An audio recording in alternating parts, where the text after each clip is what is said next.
Srinivasa Ramanujan was a largely self-taught genius who emerged from an orthodox Hindu family to become one of the most influential mathematicians of the 20th century. Although he had almost no formal mathematical training, his remarkable intuition led him to make extraordinary contributions to several areas of mathematics, including in particular number theory. His work, grounded in the very ethos of the soil, much like this banyan tree, developed an enigmatic foliage that led others to sprout new roots and enlarge the canopy of contemporary mathematics. Ramanujan's mathematical explorations were abruptly cut short by his untimely death at the young age of 32. Now, almost 100 years later, we look at his life, his work, the legacy he left behind, and also meet some of the mathematicians influenced by his work, both here in India as well as around the world. Ingenious. A true master. What he started in back 100 years back is what we are doing today. Essentially, he was a self-trained man. Well, I was really fascinated by the story of Ramanujan when I was young. I think very influential in analytic number theory. Maybe Ramanujan was very good at finding the tips of icebergs in some sense. In mathematics, we have somebody who is God figure, and that is Ramanujan.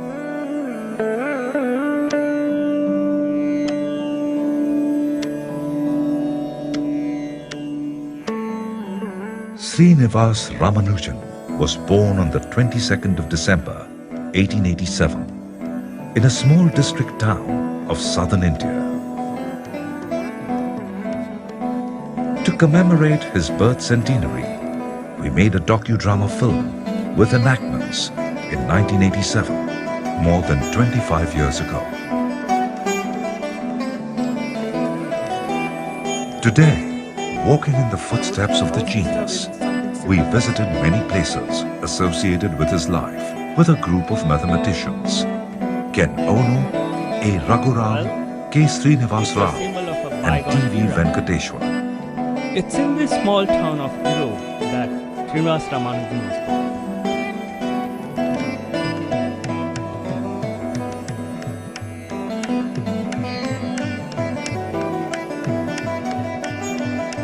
Little Ramanujan grew up in the temple town of Kumbakonam, located on the banks of river Kaveri. During his childhood, Thennai village primary schools dotted the rural landscape of Tamil-speaking areas.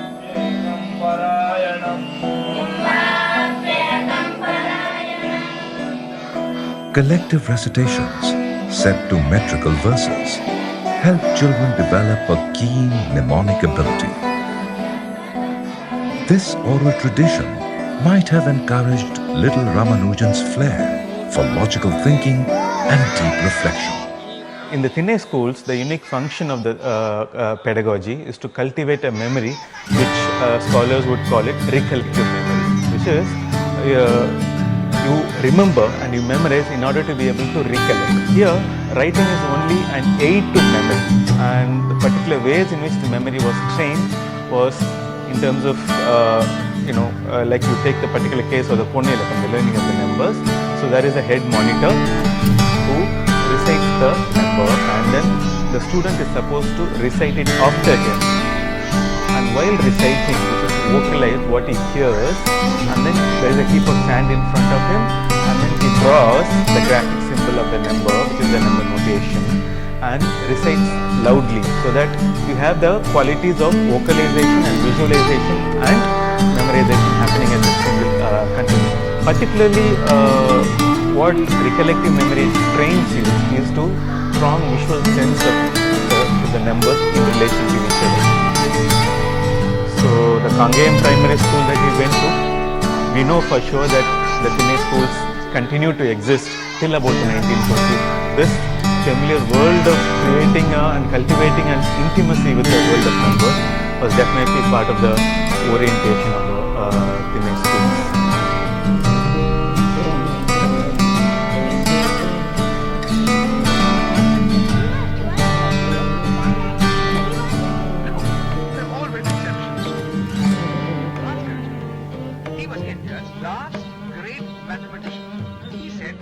It was in this town high school of Kumbakonam that the magical world of numbers, trigonometry and geometry opened up for the ever-curious little Ramanujan. That was an intelligent question you asked. You like something, don't you? Yes. You know, sir, I want to learn lots. I want to find out what the highest truth in mathematics is. What? What did you say? What the highest truth in mathematics is.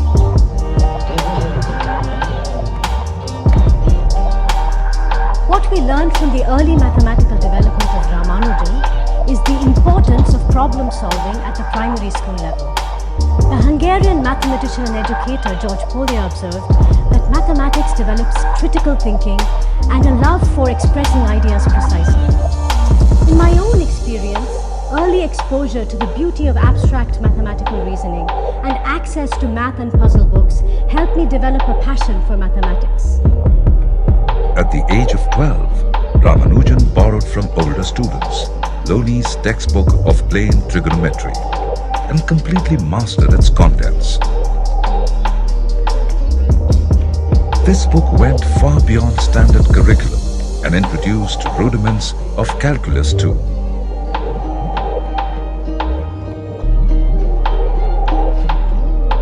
But the book that really transformed Ramanujan's life is Carr's synopsis of elementary results in pure mathematics, borrowed from the local college library.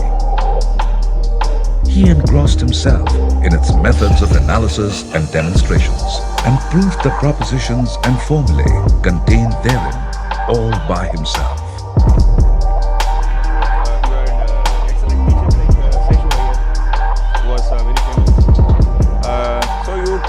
Got an opportunity for a good higher education in Kumbakonam. I mean, of course, other than Madras.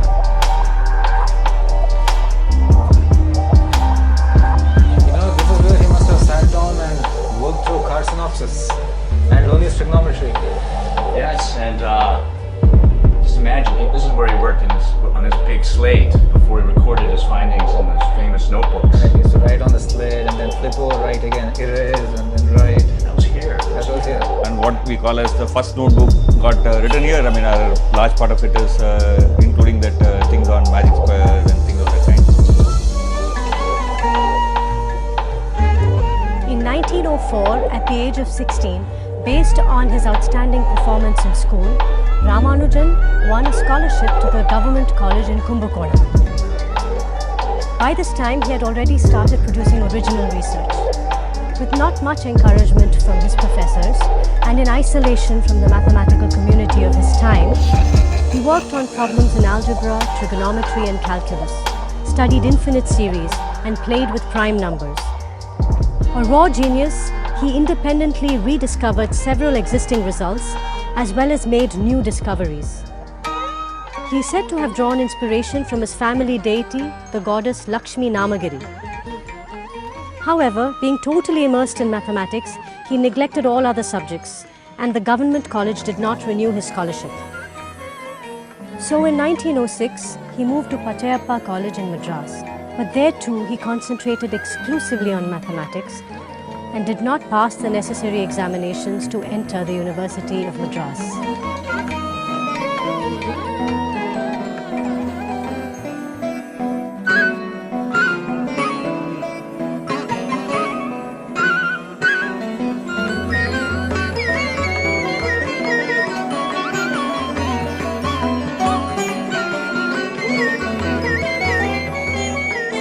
From the age of 14, Ramanujan wrote down his mathematical findings in 3 notebooks, which have become famous now as Ramanujan's Freight notebooks. These notebooks contain a treasure of over 4,000 theorems, corollaries, and other results. proofs formed the backbone of modern mathematics. But Ramanujan, inspired by Carr's book, had developed a highly unconventional style of working by finding patterns in numbers and formulae and relying on intuition and induction rather than on proof and deduction. We are sitting in the University of Madras library. Somehow, I didn't know this until I got started on this project, this movie project, that this famous notebooks are housed here in the University of Madras library. I'm glad that you discovered that fact. So these are the famous notebooks of Ramanujan. The very ones. We're holding them. Can you believe it? We're holding history in our hands. Unbelievable. There are thousands of formulas in these notebooks. Look at the handwriting. Look at this, chapter 2. It's incredible. When we were filming in the University of Madras library, the one defining moment, in fact I will say this is one of the great moments of my life, was just holding Ramanujan's notebooks. The very pages on which the great man wrote his mathematics. After a lot of hard work, he would come down to this final formulas which he thought were important, and that is what he would record in his notebooks. And what can I say, this just touches something very deep down in my psyche. It touches some kind of the intellectual fabric of our internal thoughts. It's just a great moment.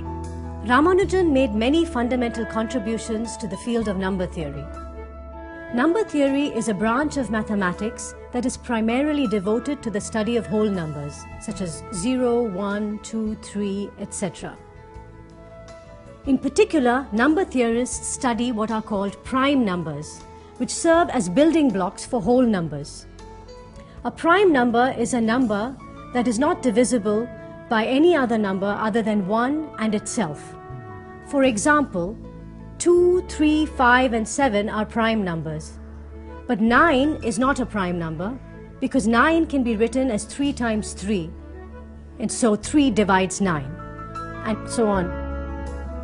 An intense Ramanujan, constantly toiling with equations, struck a rich purple patch with hypergeometric series, elliptic functions, Q series, continued fractions, consuming all his youthful energies.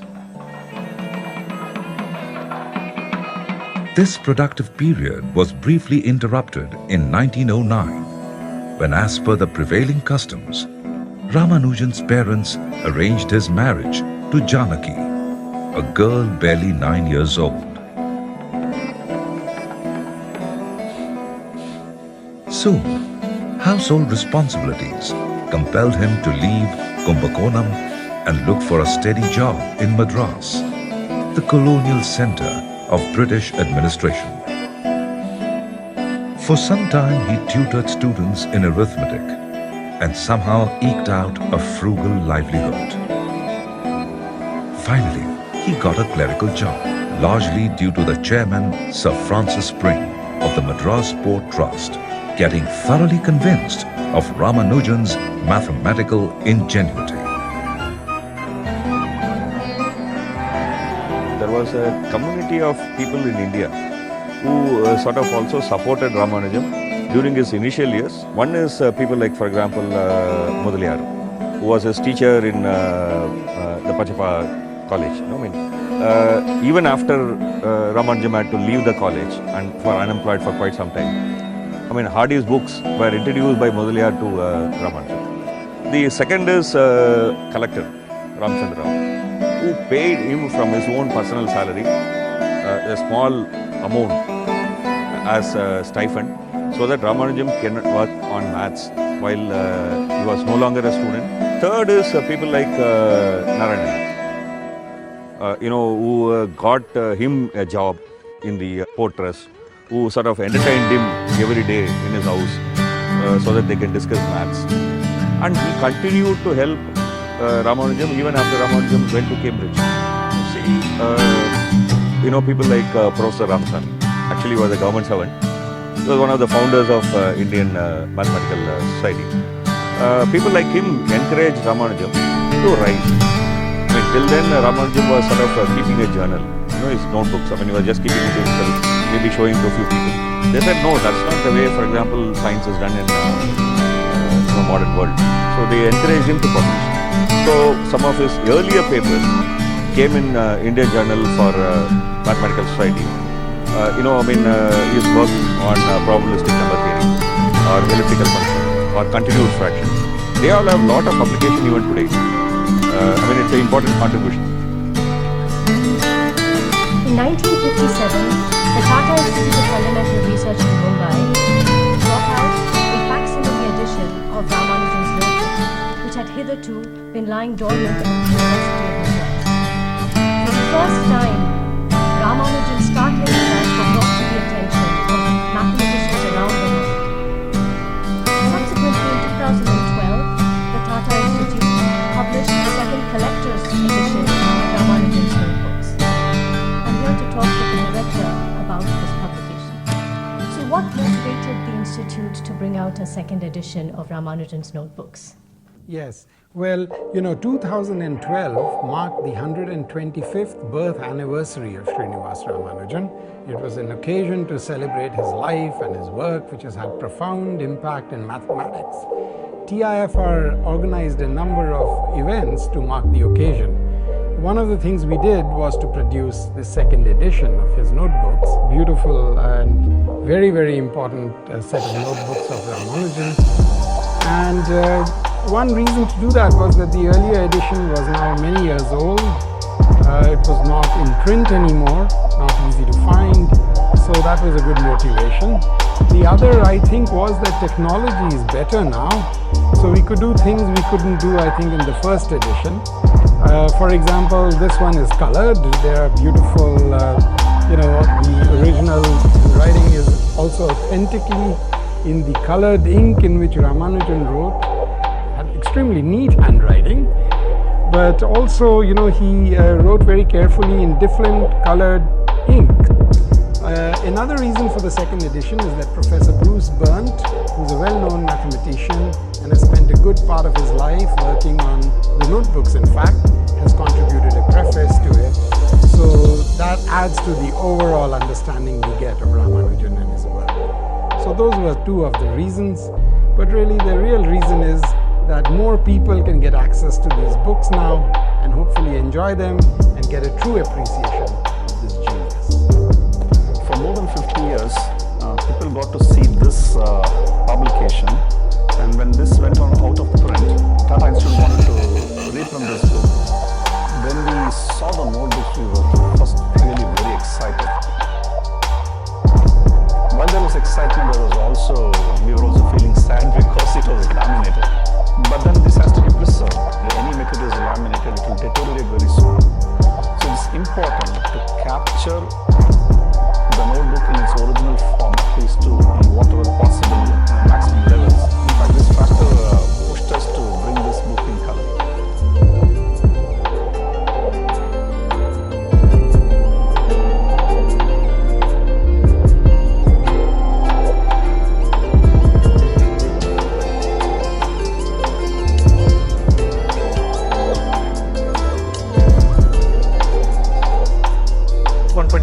As good as any to celebrate the memory of a great mind, and the government declared the birthday of Ramanujan as National Mathematics Day.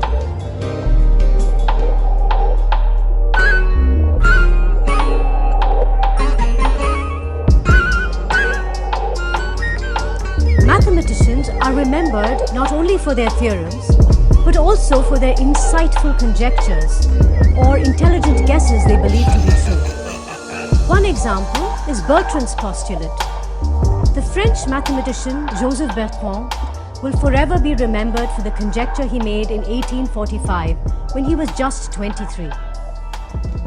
Bertrand observed that between the number 3 and 6 there is a prime number, 5. Similarly, between the number 10 and its double 20, there are 4 primes, 11, 13, 17 and 19. Generalizing this observation, Bertrand postulated that between every number n and its double 2n, there is at least one prime number. And Bertrand checked that his postulate was true for all numbers less than 3 million. However, this still does not constitute a proof. For example, it does not show that there is a prime between 5 trillion and 10 trillion.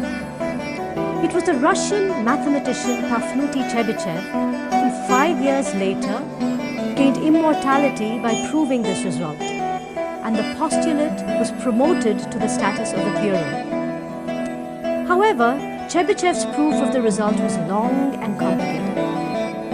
In 1919, Ramanujan provided an elegant two-page proof of this theorem in an article that appeared in the Journal of the Indian Mathematical Society. His proof gave rise to the notion of what are now called Ramanujan primes. Interestingly, 13 years later, unaware of Ramanujan's proof, the Hungarian mathematician Paul Erdős, then just 18, gave another proof. This proof, although similar to Ramanujan's, contained a new idea that allowed Erdős to generalize Bertrand's postulate in an entirely new way. Just as Bertrand's postulate inspired many mathematicians, including Ramanujan, Ramanujan's conjectures have in turn inspired other mathematicians to enlarge the edifice of mathematics brick by brick.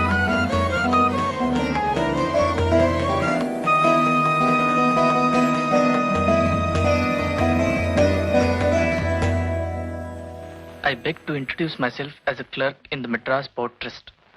I am now about 25 years of age and striking out a new path for myself. I have made a special investigation of divergent series. The results are termed by the local mathematicians as startling, but they are not able to understand me in my higher flights. If you are convinced that there is anything of value, I would like to have my theorems published. To Professor G.H. Hardy, Trinity College.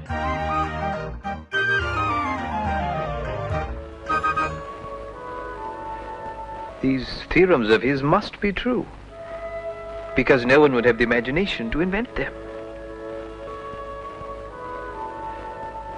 He must be a mathematician of the very highest order. Ramanujan's letter to Hardy, dated 16th January 1913, is one of the most famous letters in the history of mathematics.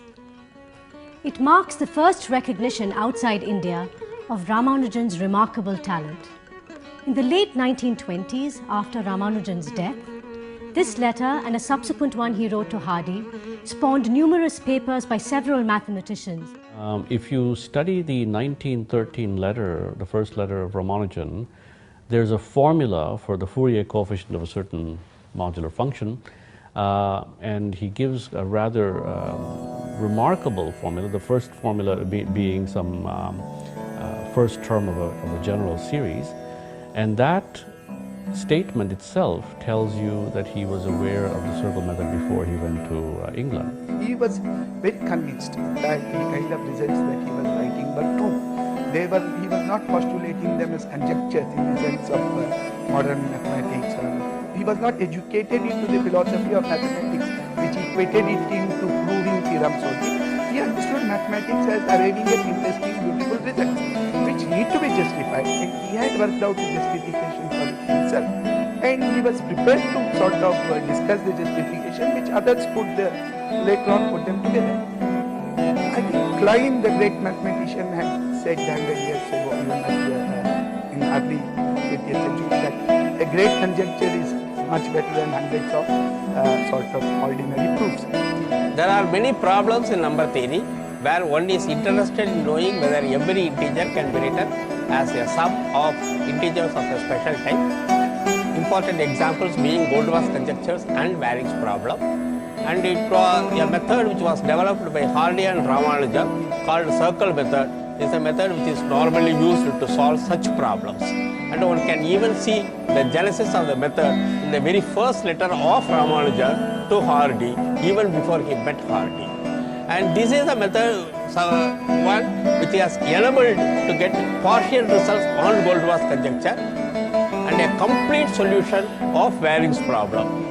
And the final result of Warring's problem was done somewhere in mid-80s by myself and two French mathematicians, Jean-Marc Dessouet and Frank Dress.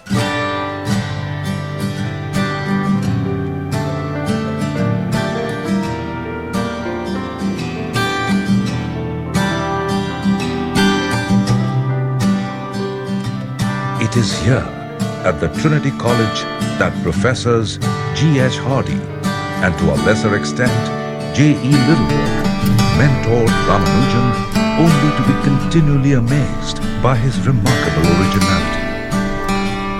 Later generations of mathematicians were to proclaim his conjectures as unexpected, elegant and detailed. But the most remarkable aspect of Ramanujan's encounter with the West was that, for the first time, and in his own right, he could pursue the professional career of a creative mathematician. Arrived in England, he collaborated with Hardy, which is an asymptotic. But as Atlee Selberg points out in his, his centennial lecture on Ramanujan that was delivered he says that if you look at Ramanujan's letter and see the first term that he had written, that coincides with the first term of Rademacher's formula, which was discovered in the 1930s. Rademacher discovered an explicit formula for the partition function, whereas Hardy and Ramanujan discovered only an asymptotic formula. Now Selberg, I think, semi-humorously points out that Hardy was to blame for this debacle because Ramanujan was going in the right direction of trying to get an exact formula, and it was Hardy, he says, who steered him in the wrong, if you want to say, wrong direction. Very interesting. D upon dn, n minus 1 upon 24, he's right. But what's made him so certain? The function has so many forms.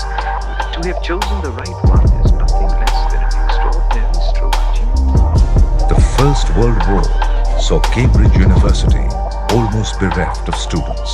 But the wonderful collaboration of Messrs. Ramanujan and Hardy during that time stands highlighted for its seminal contribution to the number theory. Our Indian research student wrote over 30 papers, 7 of them jointly with Professor Hardy, and ultimately he was delighted to be finally bestowed with the University of Cambridge degree. These papers shaped the course of 20th century mathematics in the most unimaginable way during his lifetime. His paper called On Certain Arithmetical Functions. This is just great stuff, great mathematics. It has led to hundreds and thousands of pages of modern number theory. He did lots of explicit calculations, and he studied a certain function which we now call the Ramanujan delta function. And there are certain numbers, certain Fourier coefficients which show up in this function. And he literally explicitly computed these numbers, and then he saw a lot of patterns. And here you again get a glimpse of Ramanujan's genius. Through these patterns, he made some guesses that this must how it must be. This is how it, the general pattern, the general statement is how it should be. He computed the first, I think, 200 numbers. And then mathematicians took decades to prove Ramanujan's conjectures. One of his conjectures was settled rather quickly by Mordell. And then later Hecker, this German mathematician Erich Hecker, put it into a conceptual framework. Later, Andre Weil studied certain zeta functions, and Weil had his conjectures. This is in the 40s, 50s. And then in the 70s, Deligne was proving the Weil conjectures, and as a corollary, Ramanujan's original conjecture followed. I mean, it's important. What he's identified certain very important ideas, important directions in which to work. The Ramanujan conjecture, for example, is something you see all over mathematical literature now. At the time he made it, it was just an isolated guess or a conjecture. That conjecture to prove that, to make that sort of transition from the trivial estimate to the guess Ramanujan made, it took 40-50 years to prove. Somehow got proved at the right time when the mathematics was ready for it. I mean, a lot of other things had to happen. So, I mean, he had somehow a sense, intuition for what is important. Often these sort of small things Ramanujan discovered turned out to be just the tip of the iceberg. Now as mathematics is developing and we have a more general framework, then you see that a lot of Ramanujan's original work fits into a much bigger picture. And a lot of times that happens in mathematics, that you don't fully understand a problem until you generalize it to a much more complicated problem, and you establish all of the necessary tools to be able to finally tackle. You see this progression of thought right from the early 20th century through Hecker's work in the 30s, through Andrew Wade, through Deline in the 70s, and finally into the Langlands program, which is a very huge, very fertile area of research in modern mathematics. It's a grand unifying principle, and if you really want to get into the Langlands program, you have to understand Ramanujan's original paper and this progression of thought. So it's just, to me, this is the grandeur of mathematics, and Ramanujan's paper is at the heart of it. The Hardy-Ramanujan theorem concerning prime factors of a natural number being roughly log n. That particular paper gave rise to a new branch of mathematics called probabilistic number theory, and it was developed with full force by Erdős and Katz in the 20th century.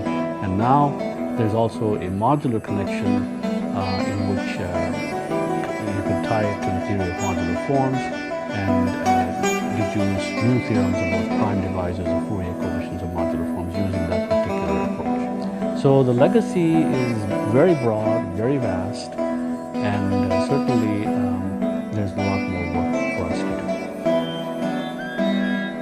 The cold-damp English climate, wartime deprivation, and his strict adherence to vegetarian diet all conspired to make Ramanujan seriously ill. He was admitted to several sanatoriums, suffering from tuberculosis.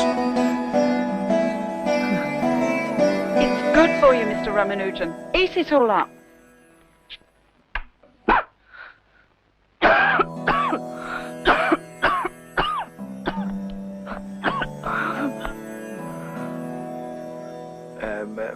Ramanujan, I just took a taxi cab. Number 1729. Seems rather a dull number to me. What do you think? 1729. It is the smallest number expressible as a sum of two cubes in two different ways. Guess which? I? 1 cube plus 12 cube, 9 cube plus 10 cube. Very simple. Is it indeed? Well, I suppose you wouldn't tell me the equivalent solutions to the fourth power? I see no obvious example. But I suppose the first such number must be a very large one.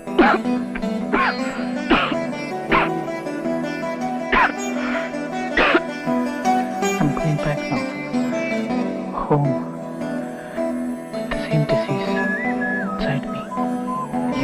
You've been elected an FRS.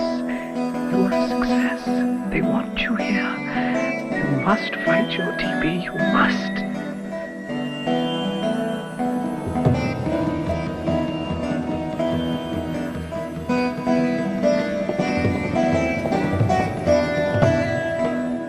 Back in India, with scant concern for his serious illness, Ramanujan exhausted all his energies in formulating a new set of theta functions, which have now found applications in other areas of mathematics, today known as mock modular forms. It took mathematicians more than 80 years to unravel what Ramanujan meant by these enigmatic equations. A little over a year after returning to India, in the festering heat of summer, an ailing Ramanujan lapsed into coma and passed away soon after in this very house. He was young, only 32 years old. Ramanujan recorded the discoveries that he made in the last year of his life on a collection of loosely ordered sheets of paper, which were dispatched to Hardy after Ramanujan's death.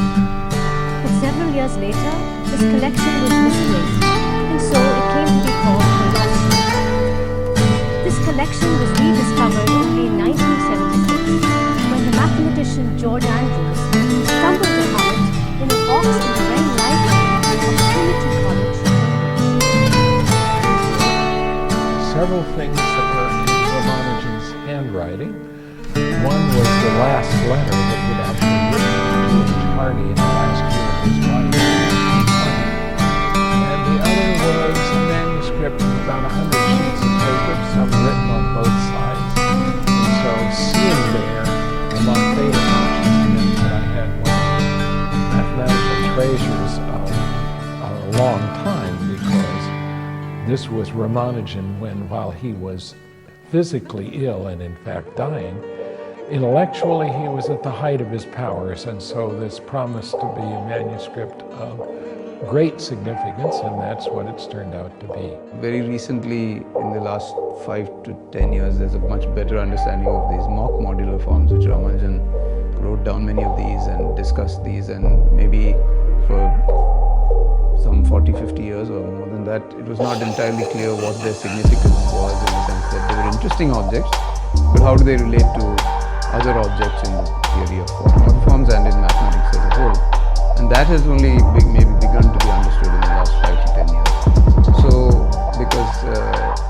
because of new insights, new methods, they find that these things are actually related to other things. This is what I was referring to about recent work. There's now a theorem, this is a theorem that I've proven with Amanda Folsom at Yale and Rob Rhodes at Stanford. And the theorem is about all even-ordered roots of unity. What's surprising to us is that in the course of proving this theorem, we were required to understand the relationship between many different objects that Ramanujan inspired over the decades. It took us a lot of work to come to the realization that a theorem like this might be true. We have the benefit of 90 years of work of Dyson and Andrews and Garvin and so many others involving objects that Ramanujan would have never anticipated existed. And only once we understood them independently as their own theories were we able to assemble a theorem like this, which Ramanujan somehow had the intuition to predict. That realization, combined with the dozens of papers that people have written on the Mach Beta functions over the last 80 years, led to a real explosion of mathematics. People are now applying this theory of Mach Beta functions in physics, number theory, and combinatorics.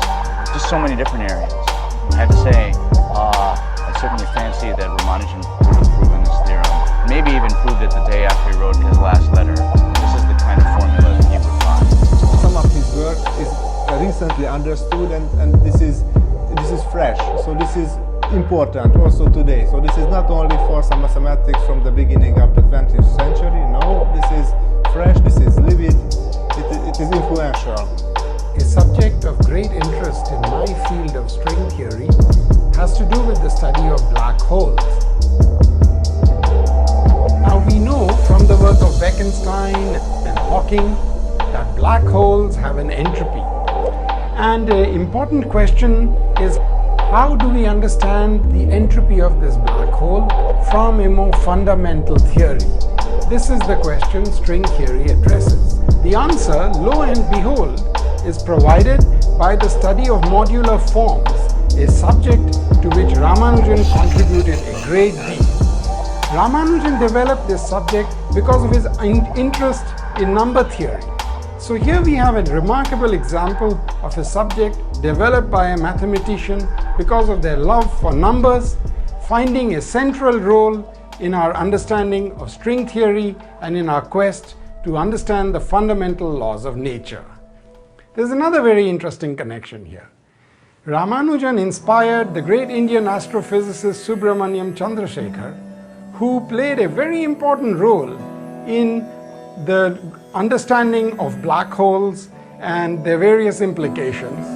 And now it turns out, subsequently, the study of black holes connects back to the work of Ramanujan. So in many ways, all the great truths in science and mathematics ultimately come together and are connected. Of course, on one hand, the legacy Ramanujan left for us is the body of work which he did, and that remains an enigma, and mathematicians are even now trying to decipher and wonder how he thought of this.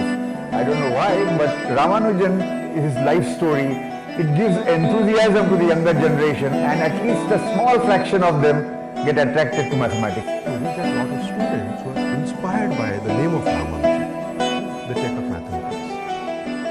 they're happy that they're doing mathematics and they want to become like Ramanujan. Of course, in his history of mathematics, there are many great mathematicians, but he's really some kind of very exceptional. He's really unique. The role model, the idea that someone from such a background could rise to such great heights was a source of inspiration. And I think it was not only an inspiration to people like myself, but I think it was certainly an inspiration to many people. Subramanian Chandrasekhar, for example, is on record as saying that when he was just a 12-year-old boy when Ramanujan passed away, and his mother had been reading the newspaper article indicating that Ramanujan had gone to England and achieved greatness in mathematics, and Subramanian Chandrasekhar was inspired by this example, and I think that's the way it works. Ramanujan has left a huge legacy. For example, many things named after him. There's the Ramanujan conjecture. There's the Ramanujan delta function which existed before him, but Ramanujan kind of made it his own by his extensive study of it. And the Ramanujan tau function, the partition function, which again Ramanujan sort of made a great impact on. This is the Ramanujan Gallery, which tells the life and work of Srinivasa Ramanujan to inspire children and adults about the natural genius's contributions to mathematics. The Pi Pavilion, which you see here, has been created mainly because one of the papers of Ramanujan is entitled On Modular Equations and Approximations to Pi. In this paper, he has given 19 infinite series representations for 1 by pi, and this was done by him some time ago in 1913, 1914 or so. 6 decades later, in 1974, two brothers called Borwein brothers in Canada picked up this particular formula and evaluated pi up to 17 million digits. Of course, today pi has been calculated up to 51 billion digits, and in fact there is a contribution which has been made from India by a Kanpur IIT student, which shows that any digit of pi can be calculated without reference to any other digit of pi. Indian children, for Indian students, the story is even more special. It's more inspiring because it shows that there are roots in our own culture,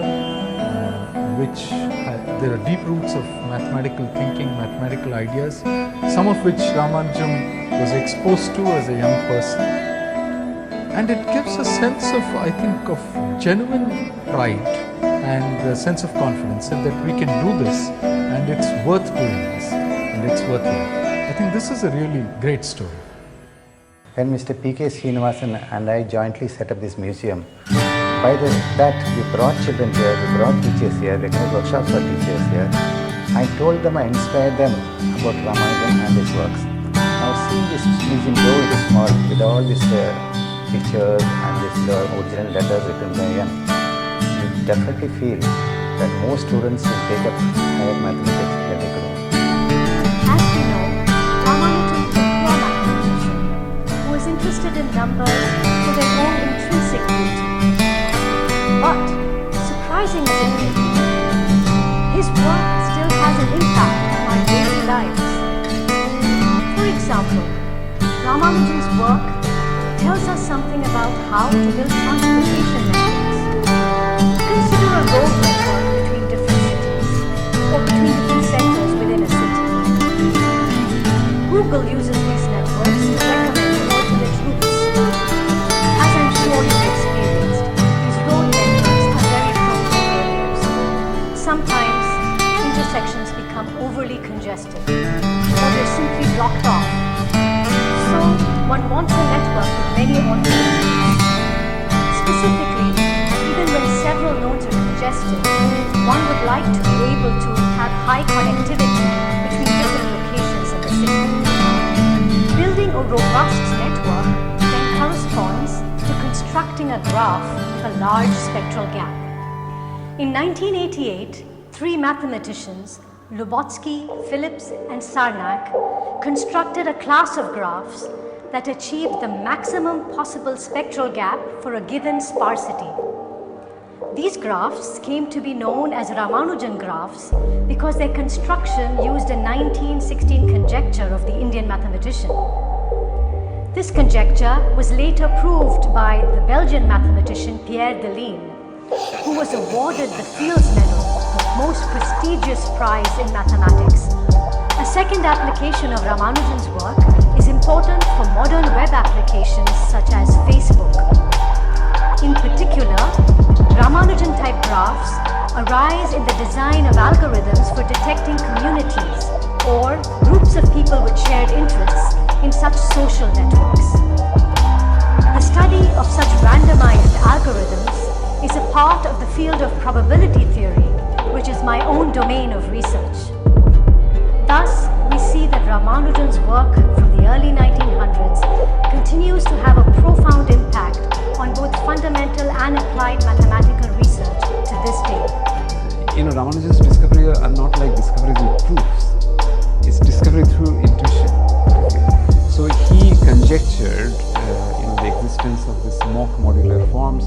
These are some very, very special modular forms which are being, whose properties are being unearthed even in mathematics only now. And there's a work by string theorists and mathematicians together, in trying to understand some new properties of some, black holes, tiny black holes, and in which this is all married together, and it's a wonderful unification.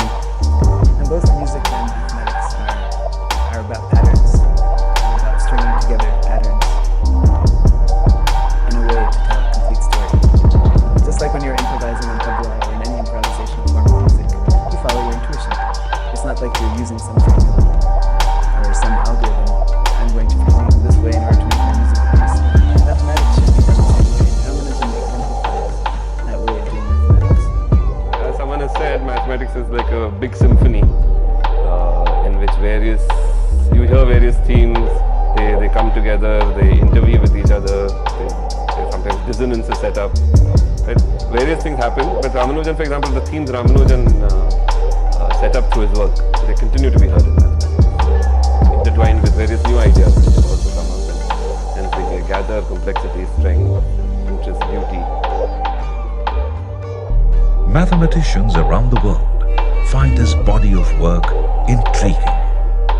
Today, nearly 100 years after his death, we find mathematics has slowly developed sophisticated tools, which are unraveling some of the secrets hidden behind his intuitive suppositions. Over the years, the mythical tree in Ramanujan's legendary garden has opened up new vistas of possibilities. New branches of mathematics have sprouted and proliferated and found application in varied fields of different sciences, implausible in his own times. His fertile mind envisioned a world where science and mathematics converge to uncover the fundamental principles governing our universe. This, then, is the legacy of a self-trained mathematician who straddled the world of numbers in early 20th century and continues to inspire generations of mathematicians even today. Mathematics is like a beautiful jazz orchestra in which the creative melodies of different mathematicians harmoniously blend to form beautiful compositions. Ramanujan can be seen as one of the great conductors whose conjectures have spurred mathematical developments all over the world.